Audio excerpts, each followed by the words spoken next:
This is another Lenz's law example. This one's a little bit different. We now have these loops and we have a resistor connected to them. So there's no battery connected to them, but what we're going to do is we're going to figure out if there's current created in the loop. And if there is, then the direction of the current will tell us whether or not the potential is larger at B or larger at A. The one thing to note about this is that assume that A is closer to you. So A is closer. All right, so in this example, we have the north side of the magnet, and so the north side of the magnet creates a magnetic field to the left. The south side creates a magnetic field into the south, right? So it's into south and out of north. And the north face of the magnet is coming closer to the loop. So that means that more magnetic flux is going through the loop. And so this loop is going to want to counteract that. So if there's more magnetic flux going through, that means there's more lines of flux going through this way, and it's going to want to create a magnetic flux going the other way. So it's going to want to create a magnetic flux this way.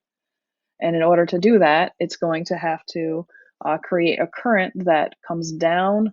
So that I'm going to point my thumb in the direction of the magnetic field that this loop wants to create, and then my fingers curl towards me. So that means that the current's going to come down on this side, right, and around this way. So that means that if the current is flowing from A to B, that means that A is going to be at a higher potential than B. So because I always drop potential across a resistor. So I start at, if I have the current flowing this way, I'm going to have a higher potential at A. Let's try the next one. So here I have my magnetic field lines are pointing this way, but the magnetic field is decreasing in the loop because my magnet is being moved away from it. So I have these field lines this way. And since the magnetic field is decreasing, this loop wants to create more of it. So in order to create more of it on the side that's closest to me, A is closest to me, to create more field lines going to the left, I need to create a current going up this side, up the side closest to me, and down the other side. So my current is going to be going this way. So that means that B is going to be at a higher potential than A. So I'm just going to mark that here. Here, the current's going to be going this way through the resistor because it goes this way. So higher potential is going to be A on this one, B on this one. Let's look at this one. Here, I'm taking my loop, and when it starts out, it has field lines going through it because of this, the north face of this magnet. But then what I do is I take my loop and I turn A and the whole loop so that it's in the plane of the paper, or in the plane of your computer screen. So it starts out having magnetic field lines, and then as it turns, it has less and less magnetic field lines going through that hole, so it goes to zero. So my magnetic field going this way is decreasing. It's starting with something, and then when I rotate it, it goes to nothing. So the loop is going to want to create a magnetic field to counteract that decrease. And so in order to do that, it has to create the magnetic field so that we have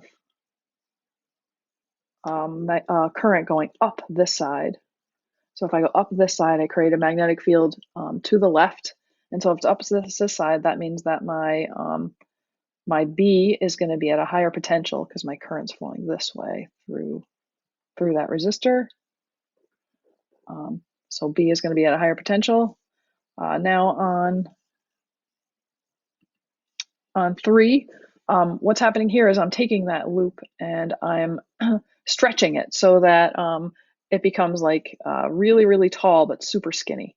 So what that means is it's collecting much less of the magnetic field lines. So my magnetic field lines point like this, right? And when I take it and stretch it, I'm not going to capture as many field lines. So what I want to do is I want to create magnetic field this way because my magnetic field is decreasing, right? So this is the same as number 5 over there. I went out of order a little bit, but my current's going to be going this way to create that magnetic field, and so that means that B is going to be at a higher potential because my current's going to be going this way. Okay, how about the next one? So this one, the magnet is brought near my loop, but notice because my loop is in the plane of the paper, right? Magnetic field lines are like this, right? My loop needs to be, to have any flux through it, it would need to be rotated. But since it's not, there's no flux and there's no changing flux, so there's no current. So my potential at A and B are equal or zero. And what about this one? So here I have magnet, and so remember my magnetic field lines point out of north and into south. And so when I start out, I go from 0 to some magnetic flux, right? So let's see, call this phi sub B. So that's terrible, but assume that's flux. Let's see if I can redo that. Try my eraser. And I've got some flux.